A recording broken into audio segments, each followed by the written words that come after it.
As soon as he wakes up, he goes straight to play on the Chances PlayStation, are, and his children parents all will over the never country are glued to New games like StarCraft, Counter-Strike, and World of Warcraft are not fun games, but they keep fun for owners to slow down. And no one beats Counter-Strike and World of Warcraft are not fun games, but it's almost as cool as my life.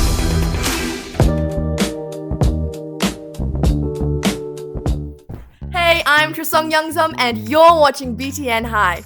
Thanks for hanging out with us again. Today, we're tackling the question, is gaming destructive or productive? And this begins by going all the way back to the first ever video game. Before gaming became $1 billion industry, it was something much simpler. These games weren't made to sell. They were made to teach, to explore, and to spark curiosity. Gaming was a means for creativity and connection.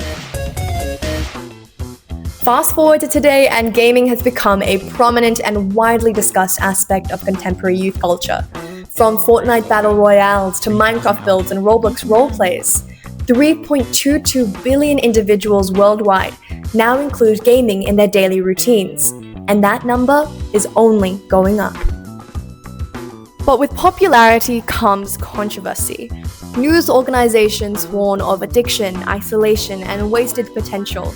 Front-page headlines proclaim that children's lives are in ruin because of video games. Parents grow fearful, teachers voice concern, and society? It often blames us players, instead of seeking understanding.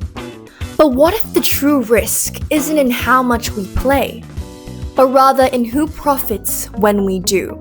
While gaming has the potential to connect, inspire, and educate, its potential is often hijacked by an industry built to prioritize profit over people. From manipulative design to relentless monetization, these systems don't just exploit players, they redefine what gaming means in our culture. To challenge this trend, we must push for ethical design, champion player-first policies, and reclaim gaming as a space for empowerment rather than exploitation. This begins with understanding one uncomfortable truth. Gaming addiction is not a personal failure. It is a calculated outcome of design. We've all seen the headlines. The lazy gamer generation, teens glued to screens. Yeah, because all of that is so helpful. The media loves painting gamers as weak or lazy as if it's all about self-control. But if you ever told yourself, just one more game at 1 a.m., you know it's not that simple. But here's the thing. These games aren't just fun. They're scientifically engineered to keep us hooked. Psychologist Dr. Kimberly Young says it plainly. Modern video games are designed to be addictive. Developers don't just use psychology, they weaponize it. The same science once tested on lab rats now dictates how we play. In the 1950s, psychologist B.F. Skinner placed rats in boxes that dispensed food at unpredictable intervals. The result? The rats pressed the lever compulsively, driven by the uncertainty of reward. Today, we're those rats, except the lever glows, vibrates, and promises a limited time offer. According to game analytics, this cycle has a name: the compulsion loop. A deliberately engineered system of anticipation, action, reward that releases dopamine and trains players to repeat behaviors indefinitely. And here's the brutal truth. Time is the new currency. As game analytics admits, the smallest advantage from a retention or a monetization perspective can make or break a game's economics. Meaning, keeping you hooked isn't an accident. It's the business model. And that's the real danger. It's not about how many hours we end up playing. It's about who's profiting from every minute we do.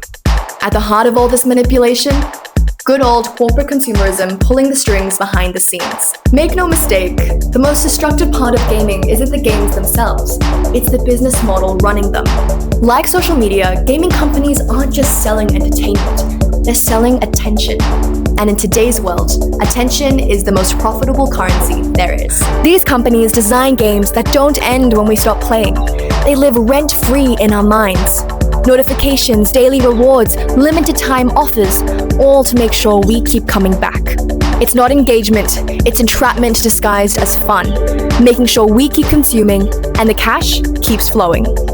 Take so-called free-to-play games like Fortnite or Roblox.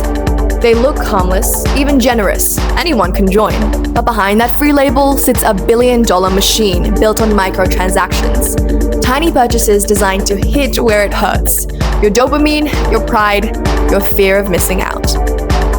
An article by Payline Data, What Digital Investors Should Know About Microtransactions and the Subscription Economy in 2025, stated that only 5 to 20% of players actually make purchases. Yet that small group spends enough money to keep the whole system running. That's not balance. That's exploitation with a glossy UI. And it's not like regulators aren't noticing. In 2024, Australia moved to classify loot boxes as gambling-like features. But even then, nearly 50% of the top games ignored these rules. By turning play into profit, exploiting our habits, and normalizing a culture that values money over people, it's clear the system is rigged. Beneath the clickbait, video games offer legitimate cognitive and social benefits. Benefits corporations would rather you and I ignore. Take cognition. A study published by the JAMA Network opened by the NIH's Adolescent Brain Cognitive Development Project found that kids who played video games 3 or more hours a day performed better on tests of impulse control and working memory than non-players. And socially, gaming isn't a solo affair. The American Psychological Association reports that 72% of teens say that gaming helps them connect with others. 56% says it helps improve problem-solving skills. So much for the stereotype of lonely basement-dwelling gamers. So if gaming has all these wonderful benefits, why don't companies highlight that? Because it's simpler to blame problem gamers than to admit some games are built to exploit. A paper by Nielsen and Ballard, titled "It Was Never About the Games," found that the media and public discussion tends to frame it as a youth behavioral issue. The authors argue that the discourse privileges the addiction narrative by framing video games primarily among youths, thus shifting the focus to our kids, rather than the structural design of the games themselves. To move forward, we need a new narrative, because if we don't reclaim that story, we risk letting corporate profit and moral panic shape our culture, while players lose the ability and power to define our own experiences. Today's video games aren't just entertainment, they're immersive ecosystems.